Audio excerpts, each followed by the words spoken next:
Salmo 47. Dios, el Rey de toda la tierra. Pueblos todos, agiten las manos. Aclamen a Dios con voces de júbilo. El Señor, el Altísimo, es en verdad temible. Es el gran Rey de toda la tierra. El Señor humillará bajo nosotros a los pueblos. Pondrá a las naciones bajo nuestros pies. Escogió para nosotros la tierra que habitamos. Es el orgullo de Jacob, a quien amó. Dios, el Señor, se ha entronizado entre aclamaciones y sonido de trompetas. Cantemos salmos a nuestro Dios. Cantemos salmos a nuestro Rey.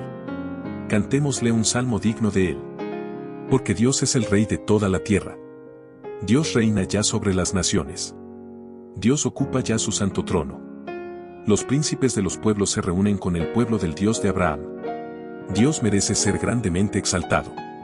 Porque de Él son los poderes de la tierra.